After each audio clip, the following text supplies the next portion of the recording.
so today we're going to be taking a look at my buddy Alex's Pathfinder here. Alex, tell us a little bit about this Pathfinder. It's a 2002 LE with 192,000 miles on it.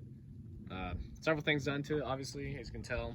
We'll go over that shortly in the video, but it's been everywhere. Engine mainly stock, suspension upgrades, bumper, rear tire carrier, retro mods, and everything like that. But other than that, it's been a solid, reliable rig.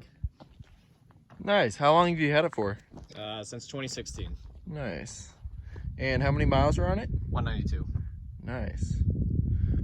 Tell us about this lift and your suspension setup here. So up front, it's a Pine to Spine 4-inch subframe drop paired with Old Man Emu HD coils up front. So it nets me around 5.5 inches up front. So it gives me that clearance for bigger tires and everything. Then underneath I have the SF Creations Missing Link mod, then also the SF Creations 4-inch subframe drop front skid plate, 3/16 aluminum. Nice. And for the rear, it's going to have Bilstein 5100 shocks with Land Rover NR 9448 coils with a 1-inch spacer to help me level out, and that's again around 5.5 inches of lift for the rear. Tire setup, it's going to be Falcon AT3W 265/70 R17s on Method MR309 titanium gray rims with 4 3/4 inch back spacing. I like those methods. That's a really nice offset. It Very fills up nice fills up the wheel well, pretty well. Also have the Warren manual hubs up front, so I can unlock them, get better fuel mileage on road. Then if I need to, lock them for 4-wheel drive use. Nice. Is this a part-time, full-time all-wheel drive vehicle? How's that work? Yeah, it's an all-time. Well, so it's 2-wheel drive. Then it has an auto mode, which is basically kind of like all-wheel drive. So it'll send like 30 to the rear, 30 up front, and it kind of differentiates depending on slippage. If it's raining, snowing, or anything like that, then you're standard 4 high and 4 low. Nice. So tell me about this front bumper. Who's this front bumper by? It's by MCC 4x4 Accessories. I bought this out of New Zealand because they're the only ones that can ship to the United States. It's an Australian-based company, but it is manufactured in Thailand. Some ARB bumpers are also manufactured in Thailand as well, so it's kind of like the competitor to ARB. The styling is more an updated, newer look compared to the ARB bumpers that were made for the R50. So this one I got the 70702 Falcon bar. So it has the A-frame uprights and the full bar cross with LED fog lights and marker lights. And also I have the Ironman 4x4 spotlights up front, 7-inch. Nice. And you've got some kind of HID. Is this a retrofit headlight there? Correct. It's a HID retrofit headlight. It's gonna be an H1 bulb, pretty bright, with a Panamera 2.0 shroud around it.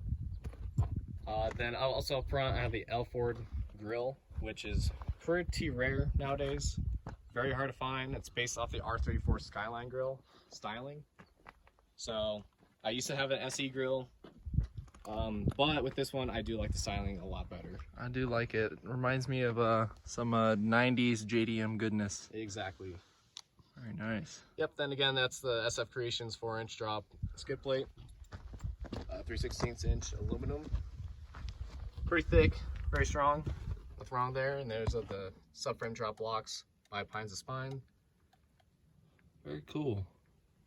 It's nice that there's aftermarket available for subframe dropped rigs for this, like the skid plate here. Correct, yeah. The Pathfinder's kind of hard one compared to the 4Runners out there. Very hard, so trying to find aftermarket parts for this is really hard, but if you can find them, they're great for this rig.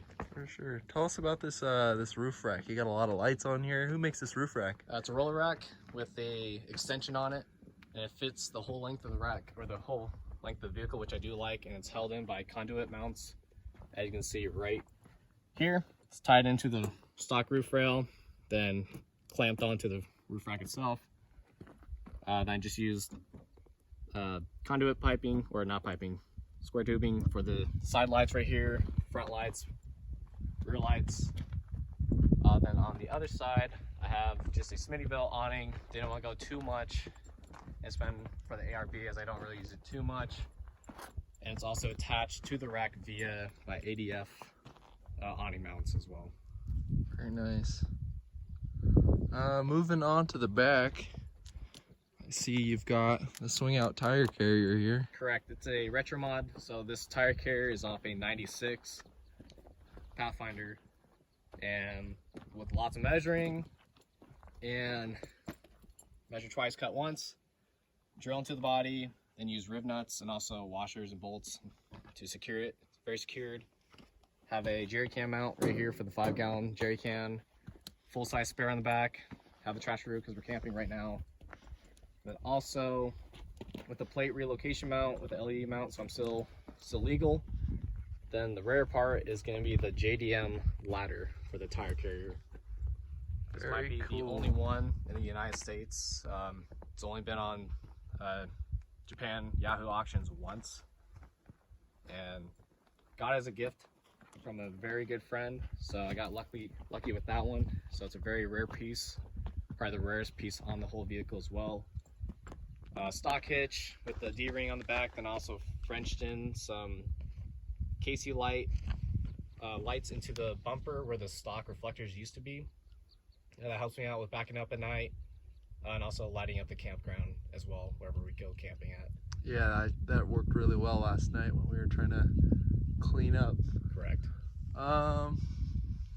Let me see your interior. I know this it's a little bit fancier than your regular 4Runner. So with the interior, got full leather seats, heated seats as well, got a CB radio. Then also to control all my lights, I have the aux beam 8-switch switch right here, so I control my spotlights up front, roof lights, rear lights, side lights.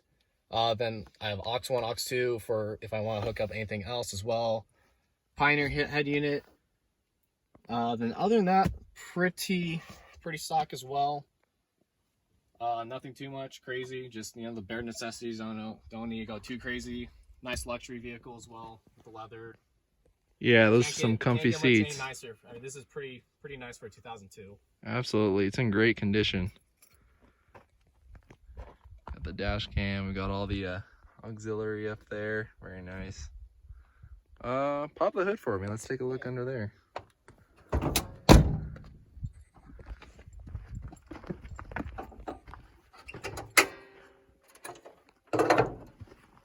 .35 motor, VQ35. Stock, nothing much. Don't have an air intake or anything like that. Just keep stock, super simple. This is the switch assembly for the aux beam. So all your wiring will go up to this instead of routing it all into the cab, having different switches for each light. It just goes to one central unit. The one power unit goes straight to the aux beam switch panel inside. It's a really clean setup. I like that. Correct. Well, I think we've pretty much covered everything. Alex, thanks for showing us your rig. Of course, and if anytime. you have any questions, feel free to leave them in the comments, and we'll try to get back to you. Thanks for watching.